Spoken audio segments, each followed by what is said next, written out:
Okay, this is the continuation of the review for exam 1. Okay, this is exam 1, and the echo recording for one of the classes cut it on this question. So let's start with question 16. Remember, I'm continuing the order of performance of these questions from lower to higher performance, but I will cover the entire exam. So here you have to select two true statements.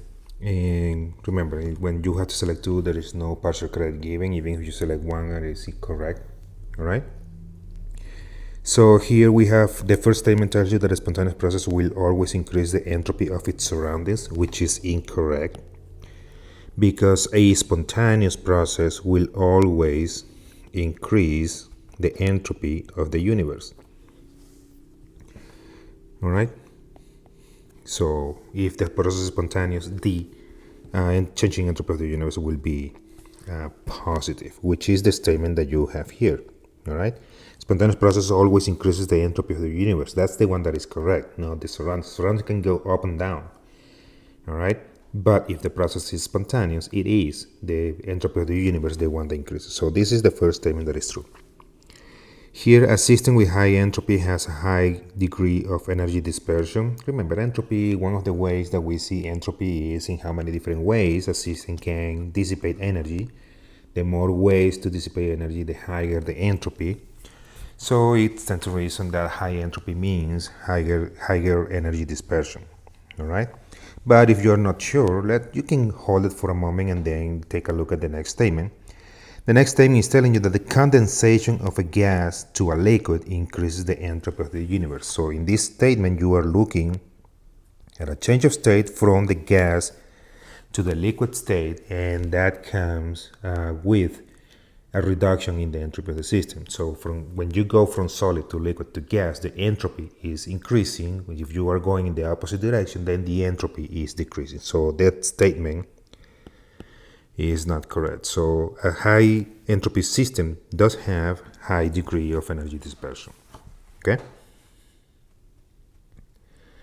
Now here is a calculation that involves delta S of the surroundings, the changing entropy for the surroundings, and for that what you need is the equation that tells you changing entropy of the surroundings is equal to minus delta H, and in this case the delta H of the system. You can also see this as delta H of the reaction as well, divided by the temperature. Do you have delta H of reaction? Well, it's here, it's minus 83 kilojoules. Do you have the temperature? Yes, it's 298. So here your entropy of the surroundings will be negative. This negative right here doesn't have anything to do with the negative that you have for the enthalpy. So you have to bring your enthalpy with the negative sign that initially had. All right. One other thing to consider is that here the answer comes in joules per Kelvin and your enthalpy is given in kilojoules, so you need to convert this number to minus 83,000 joules in order to use it in this equation. So that you get 83,000 divided by 298, and this will give you units of joule over Kelvin. All right. Here the signs cancel each other, so you will obtain a positive number. Remember, you are supposed to respond with three significant figures. This question, which statement is true? Chemical systems spontaneously proceed to a state of higher potential energy. Well, the opposite is true. Any system for that matter wants to reach stability, and stability is a system of lower energy, lower potential energy for that matter. So here should be lower. So this statement is not true. Now liquid water to gas water proceeds spontaneously to the right at 300 Kelvin and 1 atmosphere. All right, so think about it. You have liquid water going to gas water, and the temperature is 300 Kelvin. And 300 Kelvin, if you get 300 minus 273, then you get 27 Celsius. All right, so this statement is telling you that water will spontaneously vaporize at 27 Celsius. So that means you have water at room temperature and it will pretty much evaporate easily. All right, and that is not the case. All right, that process is not spontaneous at 300 Kelvin. It will be spontaneous if you are at 100 Celsius degrees or higher, which you are looking for 373 Kelvin. That's when that process becomes spontaneous. I mean, water still evaporates at 27, but that has to do more with the vapor pressure, that equilibrium between the phases, all right? But it will not go spontaneously. It means you just have water and it just evaporates on its own. So that's not, you don't want that to happen. Now, exothermic reactions can be spontaneous or non-spontaneous. Enthalpy is one of the factors that will control spontaneity of a reaction, but it's not the only one. All right, you can have exothermic or endothermic reactions, and they can perfectly be spontaneous or non-spontaneous because it doesn't really depend only on the enthalpy, but also depends on the entropy. Okay, so they can be either spontaneous or non-spontaneous. So enthalpy is not the only factor controlling spontaneity of a reaction. Okay, so spontaneous reaction always proceed rapidly towards products. That this statement, if you say that always proceed rapidly, that's kinetic, right? That has to do with chemical kinetics. And spontaneity of a reaction is more a thermodynamic quantity. All right, so thermodynamics has to do more with why something happens and not how fast it happens. You can have spontaneous reactions that will take years to complete.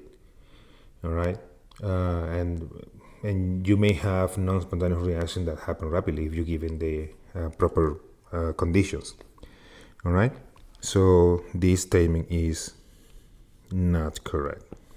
They can go at any rate. Okay, so the only statement that is true is that exothermic reactions can be spontaneous or non-spontaneous. Here, Henry's law constant for oxygen. Okay, so this value here, that's K, KH for that matter, 1.4 10 to the negative 3. And notice that this is molar per atmosphere. Now, the concentration of oxygen in water is, so we are solving for the concentration. And the partial pressure is 1.5. So this is the pressure of oxygen. So the molarity of oxygen in this case, you will also find this as the solubility of oxygen for that matter. So these two are interchangeably, okay? So this would be KH times the pressure of oxygen. Therefore, you have 1.4 10 to the negative 3 molar divided by atmospheres times the pressure of oxygen, which is 1.5 atmospheres. Here, atmosphere cancel with atmospheres. You have to provide two significant figures in scientific notation, all right, so that you get the correct answer here. So just quickly here, this would be, we have 1.4 times 1.5. So this is 2.1 10 to the negative 3. So what you're supposed to answer here is actually 2.1 E minus 3. All right, so that's what you're supposed to type in there. Here we are asking for the molality of magnesium chloride. All right. If we have a 15% by mass solution of magnesium chloride, we have the density of the solution is 1.127. All right. So what is molality? Molality would be equal to moles divided by kilogram of solvent. All right. So we have a 15% mass by mass solution. So you have 15 grams of magnesium chloride in 100 grams of solution. All right. So if you have 100 grams of solution and 15 grams of that is the magnesium chloride, remember we need the kilograms of solvent. So your water here will be equal to 100 minus 15 grams. And that's 85 grams.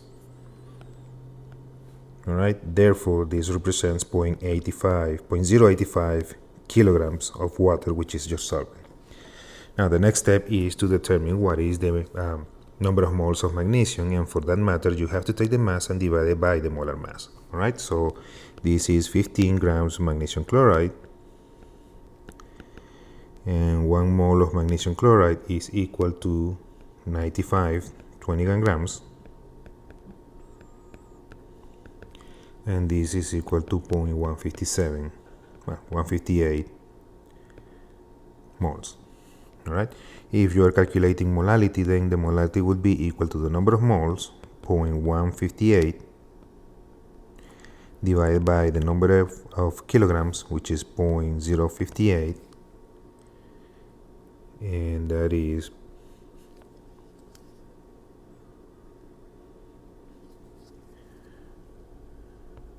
186. Well, the numbers that I get is 186.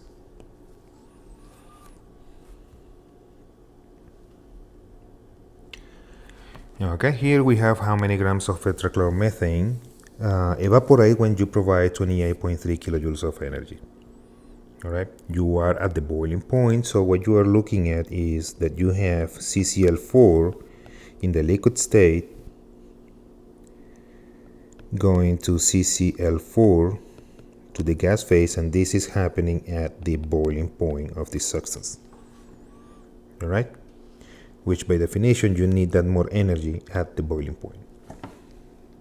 Okay, so you need 30 kilojoules per mole to evaporate this substance. If you're providing 28 kilojoules of energy, then this is a thermostoichiometry problem, and you start by saying that you have 28.3 kilojoules of energy. All right, and you vaporize 1 mole of CCl4 for every 30 kilojoules of energy. All right, and each mole of CCl4 is equal to 153.8 grams. Okay, so this is the 28.3 times 153.8 divided by 30. 3 significant figures. This number right here is 145. All right, no units, 145.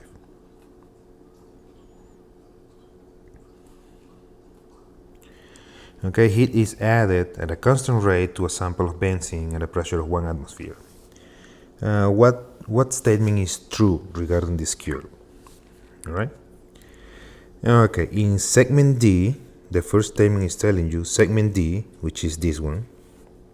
All right, you have a mixture of solid benzene and liquid benzene during that segment, and that's incorrect, because in this segment, this second horizontal line is a transition from liquid to gas. The first one is the solid to liquid.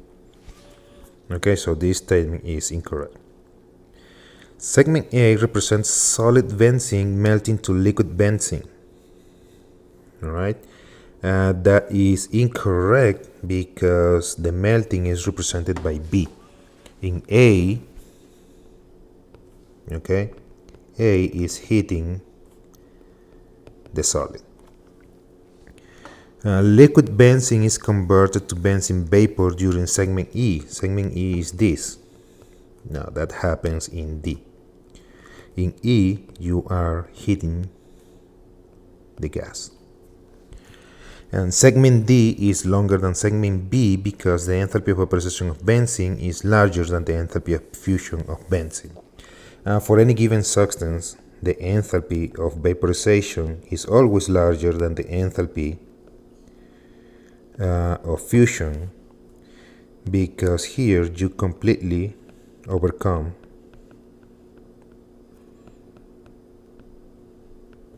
IMFs. During fusion, you just partially overcome IMFs. Okay, so that's why the segment for vaporization is longer. It's representing more energy that you have to provide to break the intermolecular forces.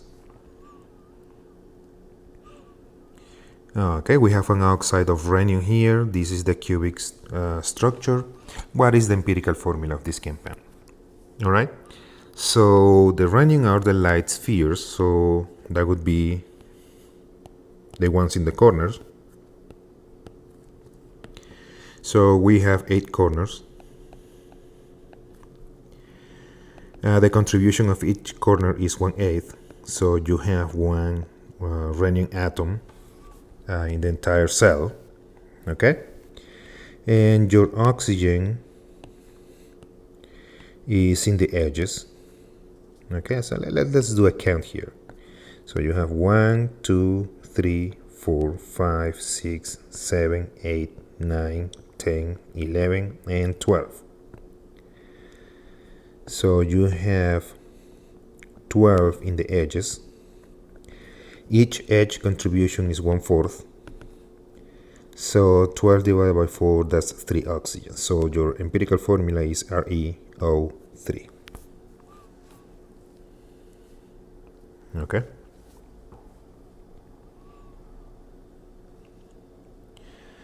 Rank these substances in order of increasing melting point.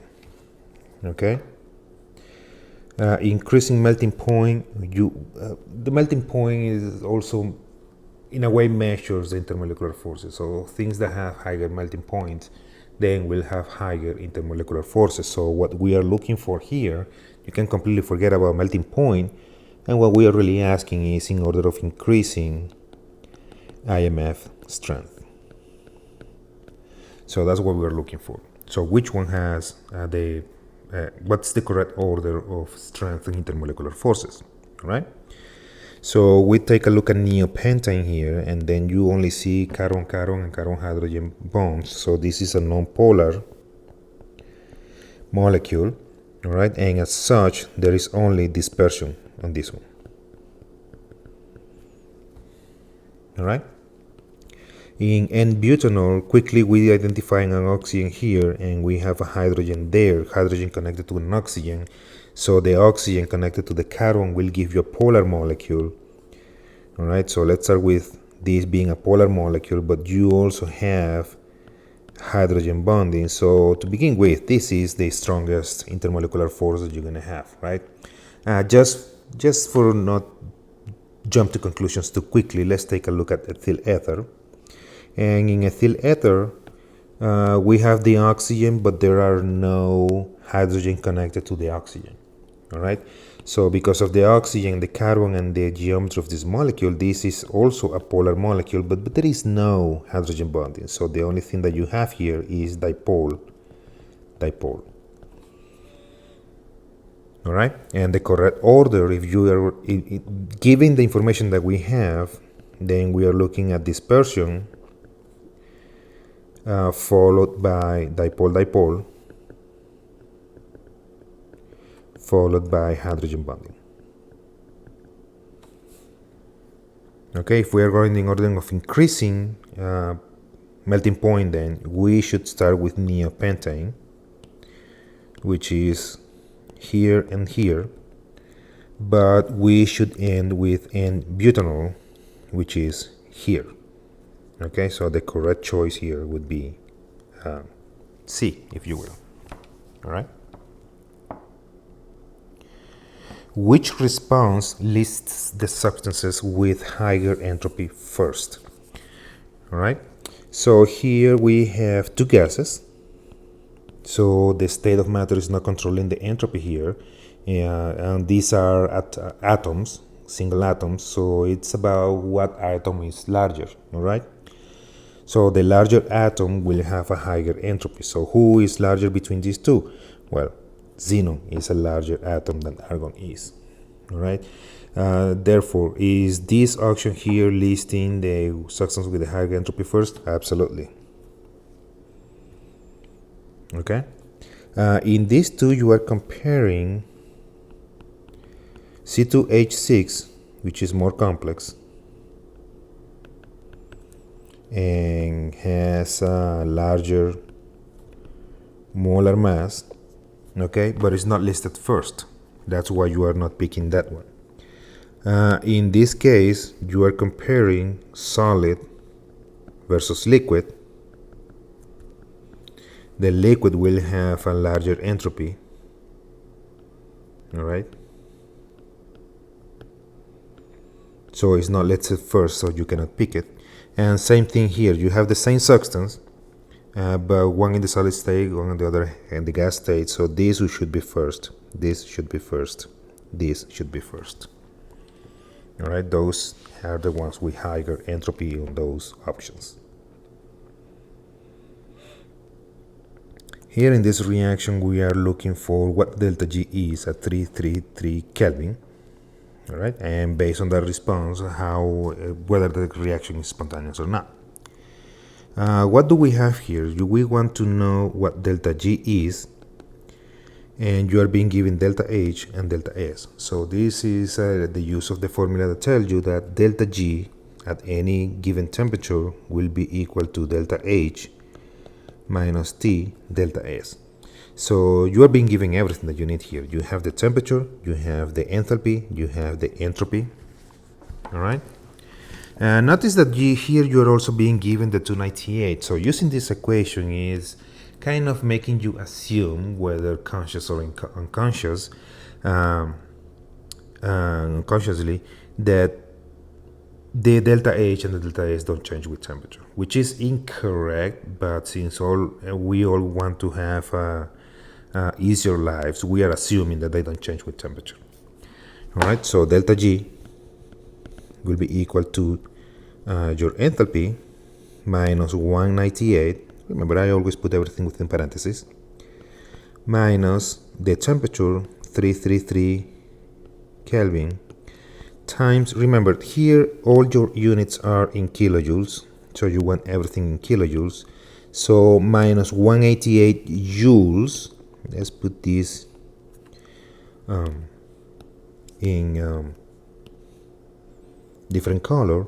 So this number is actually equal to minus 0.188 kilojoules mole Kelvin. All right, and that's the number that we put here. We bring the sign, all right, so this is here minus 0.188 kilojoules mole Kelvin, so that you get the proper units. All right, so this calculation gives you 333 times 0.188 minus 198. So this is equal to minus 135.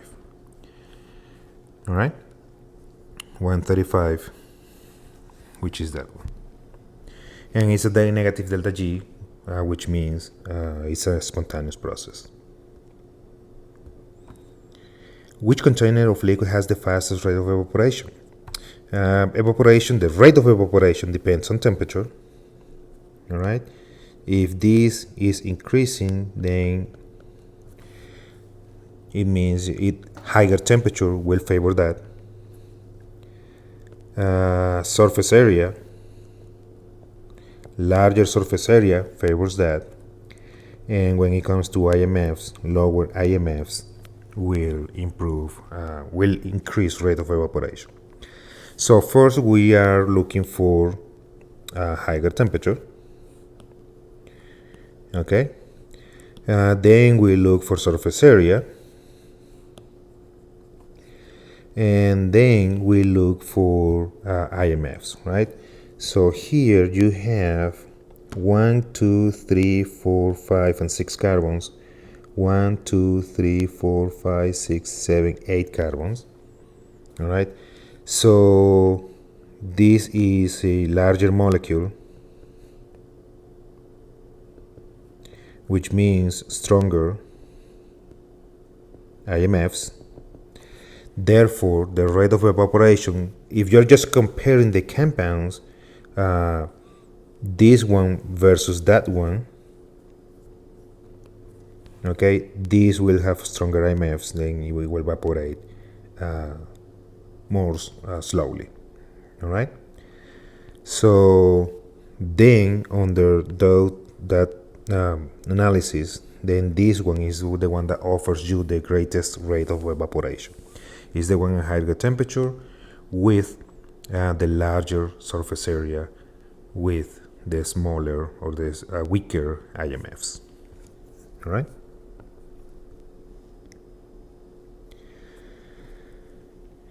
Okay, we are looking at the molality of magnesium ions in a solution in which you are dissolving 4.2 grams of magnesium bromide in 153 grams of water.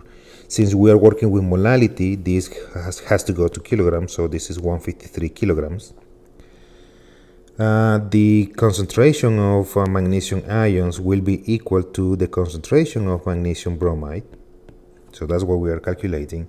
And that's so because when you add magnesium bromide to water, what's going to happen is that you obtain magnesium ions and 2 bromides in solution. You have 1 mole here, you will have 1 mole here, but you get 2 moles there. But we are interested in the concentration of magnesium. All right, so it's going to be the same one. So 4.2 grams of magnesium bromide. All right, divided by the molar mass, 154.1 grams. You can stop there, but to make things more correct, if you will, you obtain 1 mole of magnesium 2 plus per mole of magnesium bromide. All right, and this is 4.2 divided by 184.1. So this is 0.0228 moles. Moles of magnesium 2 plus for that matter. So the molality will be equal to 0.02228 divided by 153.153. And this is 0.149. However, you have to answer with 2 significant figures, so the answer here is 0.15.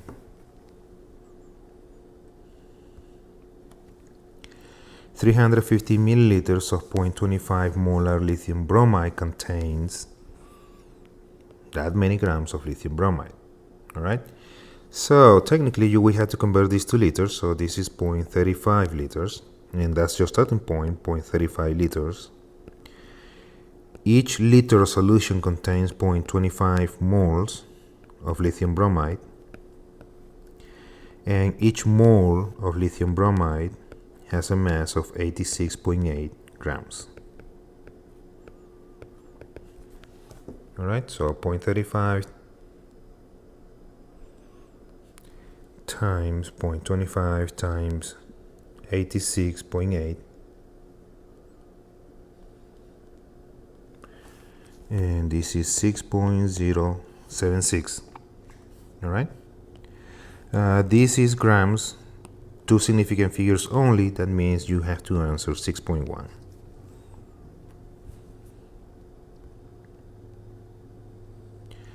Question 13, iridium has a molar mass of 192.2 grams per mole, crystallizes in a phase center cubic unit with a edge length of 383.9 picometers. What is the density? Let's just begin with the fact that with the information that you're being in the problem, you absolutely don't need this. You are not doing anything with that. You don't have to count anything. Why not? You're already being told that it's a phase center cubic unit. And if it's a phase center cubic unit, you have 4 atoms inside. All right, no need to look at anything in this problem in terms of that figure that you have there. That's 4 atoms. All right, density will be equal to mass of the cell divided by volume of the cell. The mass of the cell would be the mass of these 4 atoms. All right, so mass of the cell would be equal to these 4 atoms. Okay, we convert that to moles. All right, 1 mole is 0.022 10 to the 23rd atoms, and 1 mole is 1 192.2 grams. All right, that gives you mass of the cell. What is the volume of the cell? Since you notice that all of the units here is in cubic centimeters, so you want this distance in centimeters. All right, so 383.9 picometers. Technically, I like to go to meters first. So 1 picometer is equal 10 to the negative 12 meters. And then 1 centimeter is equal 10 to the negative 2 meters. Okay, so that this 10 to the negative 2 cancel with the negative 12 and you get negative 10. And I can perfectly use that as the number 383.9 10 to the negative 10. All right, so in the intermediate step, you don't have to worry about proper scientific notation. So this is centimeters. All right, the volume of the cell will be equal to the edge length cubed. So this is 383.9 10 to the negative 10 centimeters raised to the power of 3. All right, that gives you the volume of the cell. You already got the mass of the cell here. Then you use your density equation, and then you should obtain, I believe, 22.6. All right.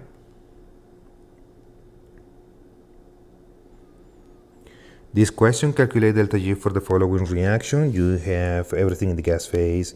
You have the stoichiometry of the reaction. You have delta G's of formation here. You have delta G of formation of ammonia. You have delta G formation of N2H4. You don't have delta G of formation of hydrogen because in this case, delta G is 0 because it's an element. Therefore, your delta G of reaction will be equal to 2 times delta G of formation of NH3 minus delta G of formation of N2H4. So delta G will be equal to 2 times minus 16.3 minus 159. All right, and this is pretty much 159 plus 2 times 16.3, 191.6. All right, sorry, minus 199.6. So your answer here is supposed to be minus 192.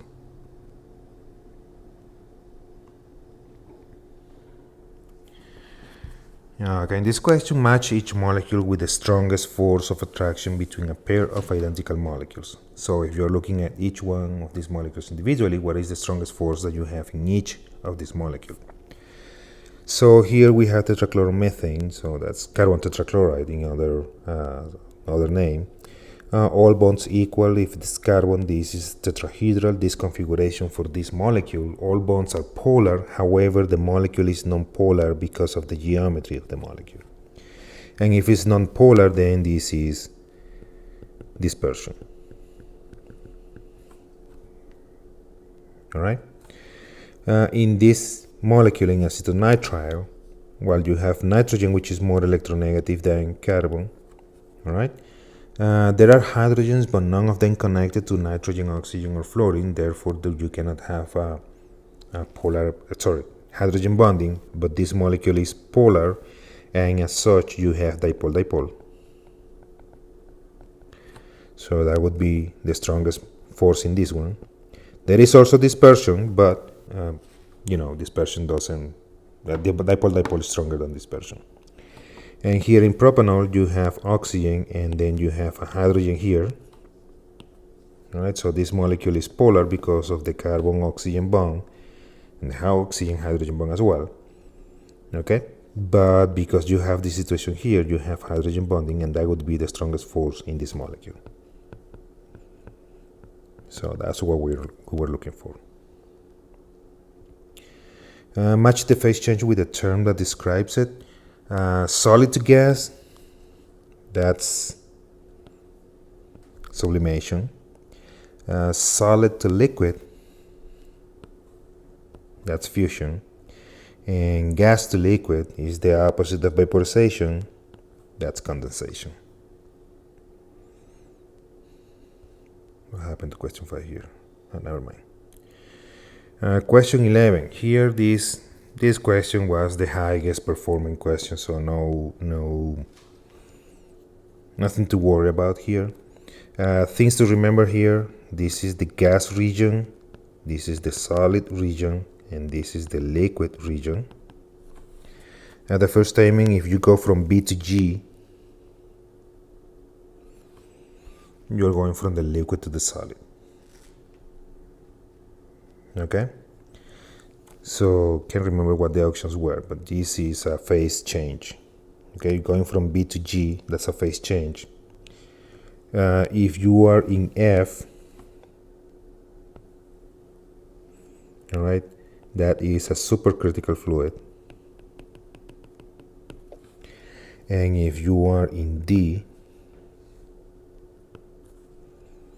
okay, that's the triple point. That's where all phases coexist. Okay, and that was it. This is the review for exam 1.